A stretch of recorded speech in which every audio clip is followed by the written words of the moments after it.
There's one health crisis that has us all talking in BC right now, but there's another that's even more deadly. The opioid crisis has now killed well over 1,000 people in this province, and it's happening everywhere, including our own backyard.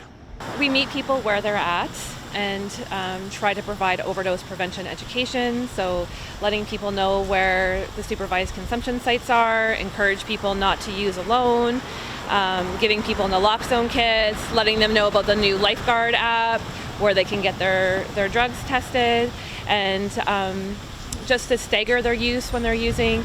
Providing education like that and letting them know where the resources are is kind of been our approach.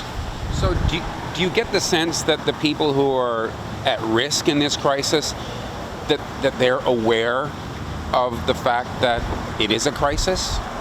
Yes, yeah, they're very much aware. They're losing their friends every day. They're losing the people they care about, that they love.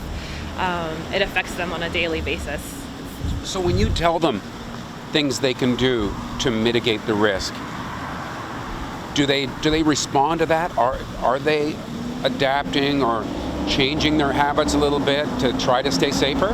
Yeah, they are actually. They are trying to use with a buddy, and where they're all grabbing naloxone kits. They're trying to do the best that they can to stay safe. None of the people that are dying in this crisis want to die, so they're doing the best that they can to stay safe and to prevent overdoses.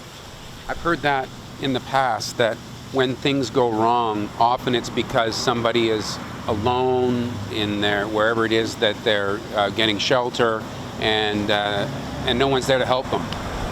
Yeah, that is. A lot of people who we've lost have been using alone. So we've been trying to encourage people to find someone to use with. We've got the supervised consumption site. We encourage people to go there. A lot of our housing sites have OPS sites as well. And then we also have the Lifeguard app. So people can download the Lifeguard app and check in with that, so that if something goes wrong, it will send help. Right. And so when I see people in that community that you see downtown that might be users, most of them know someone who's died?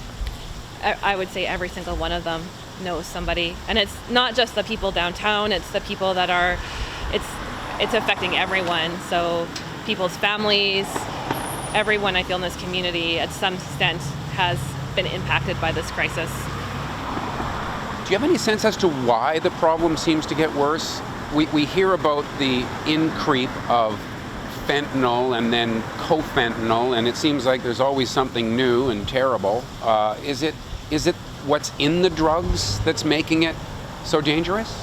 Yeah, it is what's in the drugs. So it is the fentanyl that's in the drugs. It's not knowing exactly what you have when you're using it. And then it's people feeling isolated and afraid to ask for support, I feel like is what's happening. Do you see us turning a corner at all on this issue? I hope so. We have more and more people accessing services. We have more opportunities like this to kind of speak about it and provide education to folks. I think the more that people hear how to prevent overdoses, the greater chance we have of reducing this overdose crisis. Yeah. Nadine Rigby, thanks very much for your time. Thank you.